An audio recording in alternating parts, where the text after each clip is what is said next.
araw sa inyo lahat. At ang tatalakayin ko ngayon ay ang buod ng Aralin 14. So, ang pinakauna ay ang pangangalap ng datos. So, dito ay mahalaga ang pangangalap ng datos sa pananaliksik dahil nagbibigay ito ng mga impormasyon at katibayan na nagpapalakas at nagbibigay kredibilidad sa pag-aaral. At ang pangalawang tatalakayin ay ang datos, batayan at sanggunian sa pananaliksik. So dito ang datos ang batayan ng pagsusuri at konklusyon sa pananaliksik. At may dalawang uri ng sanggunian. Una ay ang primaryang sanggunian na mga orihinal na dokumento o direktang ebidensya. So dito sa primaryang sanggunian ay nagsisimula ito sa paksa na sinasabi ng nakasaksi at ang halimbawa nito ay ang mga liham, pakikipanayam o mga testimonya.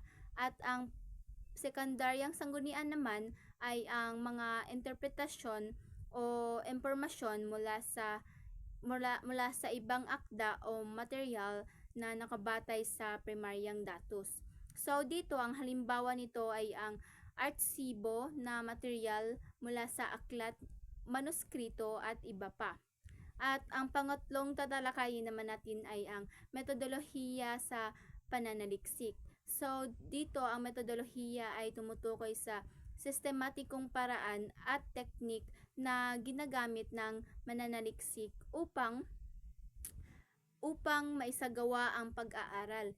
Ipinapaliwanag dito ang disenyo ng pananaliksik, paraan ng pangangalap ng datos at ang proseso ng pagsusuri ng mga impormasyong nakalap. At ang pang-apat naman na tatalakayin natin ay ang pangangalap ng datos sa pananaliksik. Dito, ang pangangalap ng datos ay napakahalaga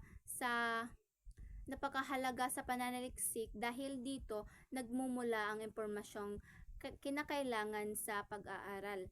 Kaya dapat itong gawin sa sistematikong paraan ayon sa metodolohiya ng pananaliksik. Tapos, ang panglimang tatalakayin natin, pang-apat, hakbang sa pangangalap ng datos. So dito, may 5 hakbang para sa pangangalap ng datos. Una ay ang ihanda ang mga kasangkapan o instrumento tulad ng talatanungan, survey at iba pang paraan ng pagkuha ng datos. Tapos ang pangalawa ay ang siguraduhin na ang mga datos na kokolektahin ay sapat at naaayon sa layunin ng pananaliksik. At ang pangatlo ay ang tiyaking nasa tamang timing o tiempo ang pangangalap ng datos. Pang-apat ay ang ilagay lamang ang nakakatulong at kinakailangan sa pananaliksik. At ang panghuli ay maging maayos sa pakikipag-ugnayan sa mga taong pinagkuhanan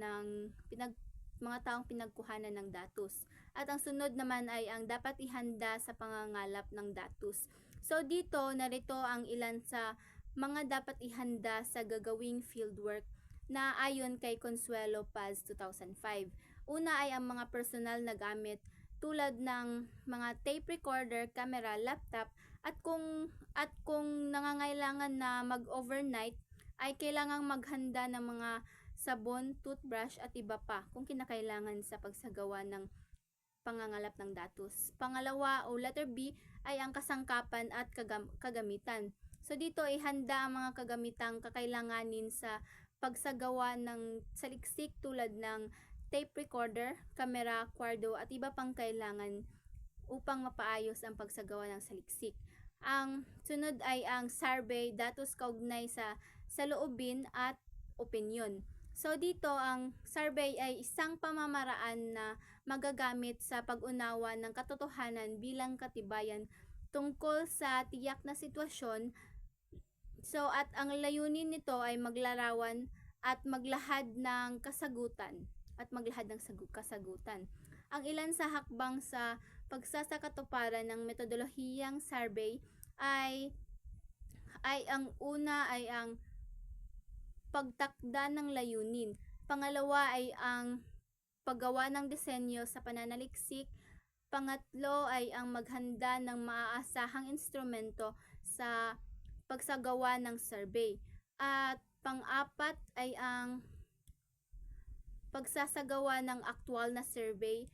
Pang-lima ay ang pagtatala at ang pang-anim ay ang pag-aanalisa ng mga nakuhang datos at panghuli ay ang pagpapahayag ng datos mula sa survey. Tapos, ginagamit ang survey sa paaralan, negosyo, pamahalaan at iba pa. At isinasagawa ito sa pamamagitan ng una ay ang pagpapadala ng katanungan o pagtatala, pwede ring harapang pagpapanayam o pagtatawag sa telepono at marami pang ibang paraan. At sunod tatalakayin natin ay ang kahalagahan ng talatanungan sa survey. So, dito nakalagay ang impormasyong pagbabatayan ng kasagutan.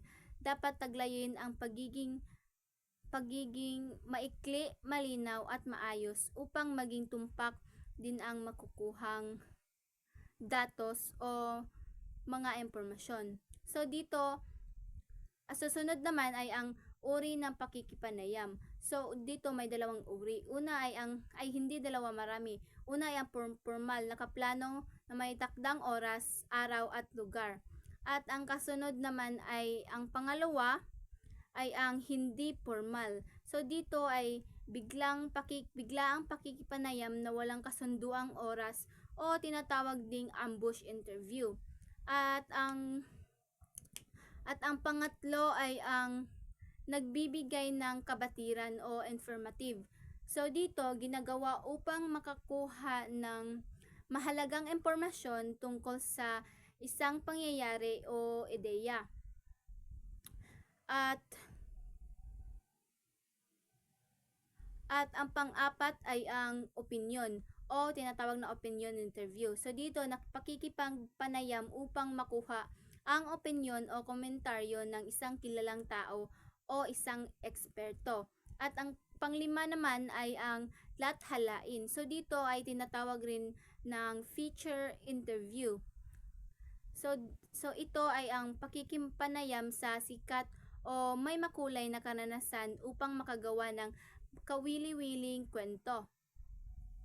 At ang panghuli ay ang pangkat interview o group interview. So dito ay pakikipanayam kung saan maraming reporter o kinakapanayam ang kasali. So dito hindi lang isang tagapanayam at marami rin dito. At may ibang uri ito na tatanong na reporter. Sunod ay isang tanong na sinasagot ng iba't ibang kinakapanayam. At pangalawa ay symposium. Ito ay mga eksperto ang sinasagot ang magkakaugnay na tanong. At ang letter C ay pandiaryo. So dito tinatawag na press interview. So dito maraming reporter ang nagtatanong sa isang kilalang tao. Tapos ang kasunod ay ang nating tatalakayin ay ang uri ng panayam batay sa anyo. So dito ay may dalawang uri ng panayam batay sa anyo o tinatawag na types of interviews based on form. So dito at ang una ay ang formal o ito ay planadong panayam upang makakuha ng impormasyon tungkol sa paksa. Ibinibigay muna ang mga tanong sa kakapanayamin upang makapaghanda ng mga sasagutin ng kaniyang mga sasagutin. At ang pangalawa ay ang hindi formal. So dito ay ang mga biglaang panayam kung saan ang tagapanayam ay ang tagapanayam lamang na ang nakakaalam ng layunin. So ang mga tanong ay ibinibigay kaagad-agad at maaaring sundan pa batay sa sagot ng kinakapanayam. So dito sa sunod naman ay ang uri ng panayam ayon sa layunin. So dito ay ang may iba't ibang uri ng panayam batay sa layunin. Halimbawa nito ang panayam na nagbibigay ng impormasyon kung saan kumukuha ng datos mula sa taong may kaalaman sa isang pangyayari o paksa upang makapagbigay ng tiyak na impormasyon. Tapos, susunod naman ay focus group discussion. So ito ay isang uri ng panayam na kinabibilangan ng 4 o hanggang 16 o 4 to 16 na kalahok na tinatanong tungkol sa isang paksa. Layunin nitong makakuha ng mga iba't ibang opinyon at ideya sa bawat tao upang mas mapalawak ang pag-unawa sa paksa. Tapos ang panghuli ay ang immersion, pakikihalubilo at pakikisangkot sa pagkuha ng datos. So ito ay isang kwalitatibong paraan ng pangangalap ng datos kung saan ang mananaliksik ay nakikihalubilo at nakikibahagi sa komunidad upang makunan ng impormasyon. Ginagawa ito upang makuha ang buong karanasan at konteksto kabilang ang panlabas at panloob na aspeto ng paksa. Sa pamamagitan ng pakikibahagi at pagmamasid, nararamdaman ng mananaliksik ang karanasan ng mga pinagkuhanan ng datos.